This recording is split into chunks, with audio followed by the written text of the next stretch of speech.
What we're doing here is that we're helping people that need places to live, and sometimes they can't afford that.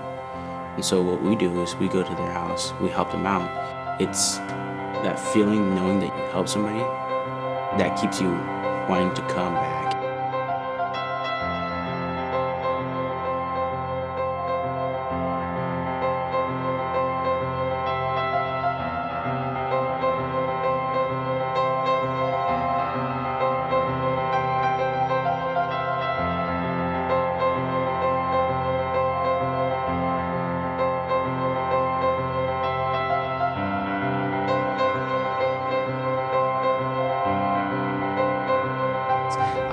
What I realize is, and most of us, what we take for granted is that we have a bad day at work, we have a home to go to. We don't worry about that. We go home, we can stress, we can do what it takes to just get back to a normal place. A lot of our partner families may have a bad day at work, but then they're faced with, where am I gonna go? First of all, there's a big lack in the community of just low-income rental housing. There's a huge need for that. There's many families out in our communities that are hardworking. The need for Habitat is exactly for those families where they're working hard, they have great credit, but they don't have a resource for conventional financing, where the banks will turn them away and they just don't see themselves ever getting there. We want those families that are needing a hand up and not a handout. I was living with my mom in the living room with my 3 kids. Mama told me, I only have that living room. It's okay, it's better than I live with my ex. I hear Habitat from my friend I work. They're nice. They always treat me like something very special. I feel very sad for my kids. I want to have something stable for them, not to change to another school and then at another school and then another school. Well, a sound home begins, I feel, with the kids and early on education. It's part of wellness. It's not just affordable housing. We go beyond and above that. We're a community partner. And that's what was so attractive about the H2 program, is that I understand what these high school kids are going through, the temptations of hanging out with gang members, the drugs, the street life, the easy way out is what I call it.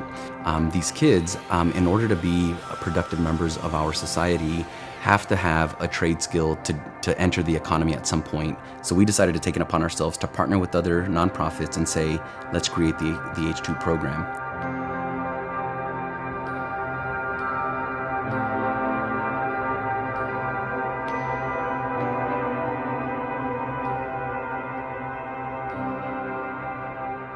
I've been asked a couple of times to be in the gang, especially when I turned 14 years old. It was all about that. I think this program helped me out more, because if I wouldn't be here, I probably would have been somewhere, some other place doing bad stuff or something like that. A lot of these kids come from a fractured home. They may come from the mindset that they failed the school system because they didn't graduate or because they're struggling in school.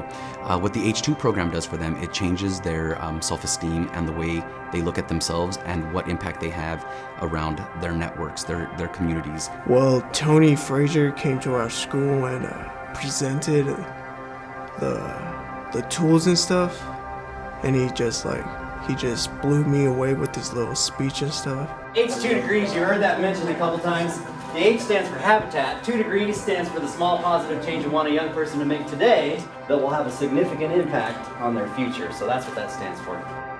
First thing we ever did was learn how to use a hammer, which was kind of weird because, I didn't know there was a certain way to use a hammer. I was really nervous. I did not know how to use a hammer. I did not know most of the tools' names. I practically didn't know nothing. I was a noob. What they've done is they've signed an incentive agreement, and that incentive was to earn tools over time. You see these tools over here, all these kids tonight have earned these tools throughout the process. And so now they know how to use them, and tonight they get to keep them. When a kid comes through our H2 program and they build something out of it, it's instant gratification. They get to see when they came, it was raw material, now there's a swing set, now there's a picnic table, there's a framed wall. there's poured concrete. Now it becomes something outside of themselves that they say, look what I just accomplished. I felt good after we finished the house and stuff.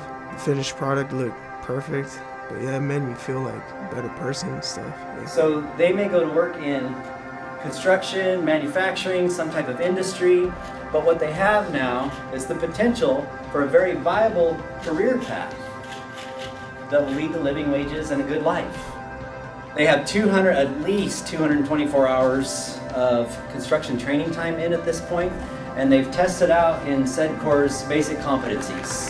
The SEDCOR Construction Alliance issues a certificate for a basic level of competency, and that's what these young people have completed, and that's what this graduation is about this evening.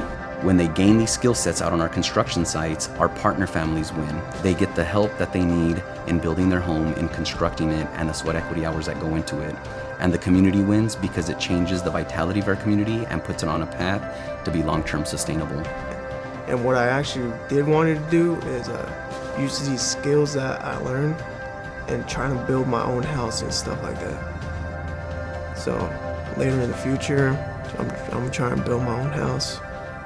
When I told my dad's side of the family, or I told my mom's side of the family, everybody was really, really proud of me. They were like, wow, you're doing something. You're doing something good. And it's not only the fact that I've joined a program to where I get to learn stuff, it's the fact that I'm helping people and helping the community. My dad was extremely excited when he found out about it. And it felt good to, have people talk about you that way. Habitat is about bringing people from substandard housing to safe, decent, affordable housing. A homeowner isn't created overnight. Successful homeowners, it's a process. It's a journey, it's not a destination. So the day of the celebration, when we get to the dedication, our partner families, first of all, are very nervous because they're the rock stars of that day. We bring in their networks, their support systems. We bring in their families, their pastors, their friends, and then all the volunteers that were on the build sites. And the most important piece and the most exciting piece is when we actually transfer a $2 key over to the partner family and the symbolism of what that key means. When I see a dedication, that key being a physical object of $2 means so much more. It means freedom, it means independence, it means changing your life, moving forward in a positive way, and not just your life, but then the lives of your children and changing that culture of being successful.